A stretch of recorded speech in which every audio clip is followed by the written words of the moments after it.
First time I've heard of this gentleman. His name is Talal Abu Ghazala. Right. And he's 81 years old. He's Jordanian. And I was just extremely impressed by his resume and his business acumen and accomplishments. He owns one of the largest professional services corporation, maybe the largest professional services corporation in accounting, HR. He has offices in 100 cities. All right. I want to put up on the screen the committees that he is the which one do we have first here? We have chairmanships. Right. It's actually, we didn't have enough to fit on one screen, so we have to do two different screens here. Really? Oh yeah. Is this the chairman or the memberships? What do we have? This is the board memberships. These are board memberships, right, just like we have on our sheet in front of us. Yeah, it's several. This resume is probably one of the most impressive ones I've ever seen. Yeah. He's chairman of the International Arab Society of Certified Accountants. He's a member of the advisory board of the NC Global Talent Competitiveness Index, member of the United Nations Social Impact Fund High Level Advisory Board, honorary membership from the Kuwaiti Association of Accountants and Auditors, special ambassador of the World Tourism Organization. The list, I mean, you can scroll through it if our control. You can just scroll through, you can see these are just some of the organizations that he's a member. Then you go to the chairmanships, right, where he's chairman of organizations. Doc, go ahead. I mean, the chair of the Talal Abu Ghazala University College for Applied Business. They named a business college after him. That's how smart he is in analyzing things. He's the honorary president of the Bosphorus Summit's Board of Trustees in Turkey. Chair of the Honorary Council of Consortium for Sustainable Urbanization in the U.S., co-chair of the UN Global Network on Promoting Digital Technologies for Sustainable Urbanization. It goes on and on and on. I counted 36 different organizations and committees that he's the chairman of related to business and to economics. So I would say that he probably qualifies as an expert on understanding business cycles, economic cycles. I would say if he was testifying in a court of law, that we would say he is a bona fide expert in these matters. And his opinion would carry a lot of weight. Yes. So I came across an article that he published in 2018 in the Jordan Times, which is a newspaper I read. I try to go to it weekly. It's an English newspaper published in Amman, Jordan. And so he published an article December 26, 2018, prepare before time runs out for the 2020 global economic crisis. Right. Now there's an article that Americans didn't see because our news organizations don't report anything worth reading. Now, so everyone understands in our viewing audience, the picture that you see there is of Talal Abu Ghazala. He is the gentleman that we've been talking about, yes, that is the chair of all these different committees, has a business college named after him. He might know something. He just might know something about what's happening in the world economy. I would pay attention when somebody of his caliber, knowledge and expertise and connections, when he writes an editorial in his home country of Jordan and says, prepare before time runs out for the 2020 global economic crisis. Right. Doc, I read this article last night. He said, read it. I'll just read a paragraph. He said, I have been sounding the alarm of a major economic crisis that may hit globally by the year 2020.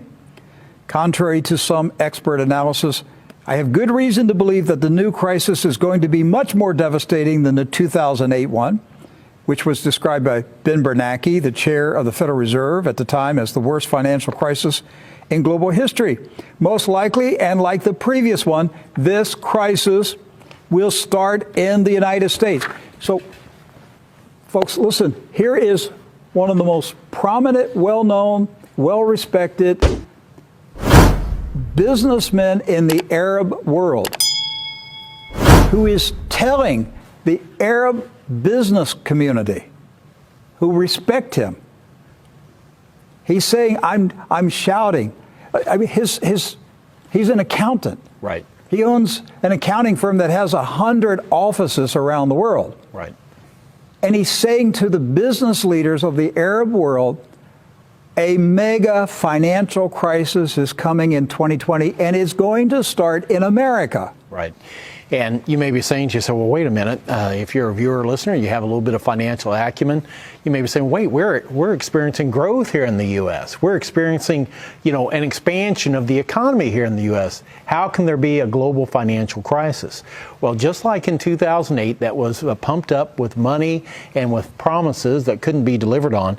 He goes on to say the U.S. has witnessed a 2.5% growth. This is an indication that there should be no crisis. But he says, I think this growth is due to increased consumer demand because of the liquidity of the U.S. government pumping into the market and is not representative of a real recovery. In other words, we're propping it up with nitroglycerin in the form of quantitative easing, printing money like it's going out of style. And so we're just pumping that money into the economy. This is a false recovery that's going on, is what he's saying. That's right. He said the imminent economic crisis has been slowly but surely brewing for many years. And he says it appears that its arrival appears to be on schedule, 2020, just in time for the U.S. presidential election. Right. Now think about that.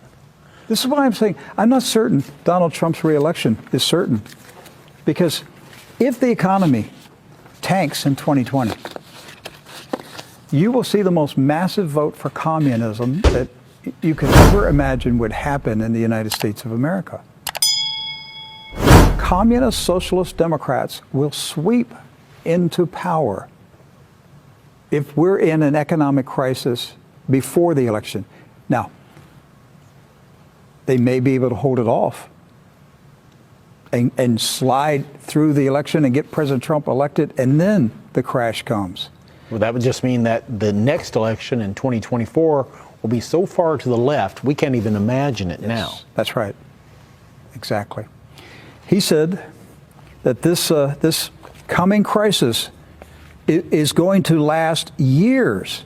He said the new economic crisis is expected to continue for years and will have a major impact on the West, causing stagflation and leading to bankruptcies.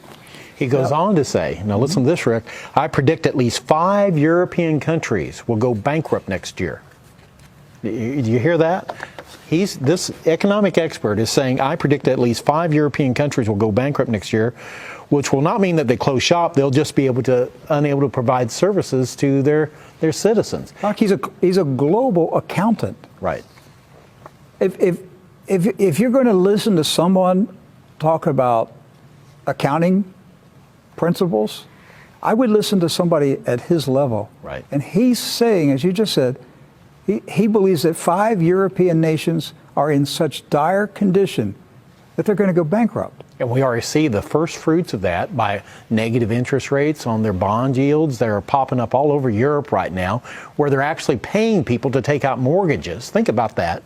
And you say, well, that's great. That's actually a very bad thing that's happening. That means that people don't have confidence in the economy anymore.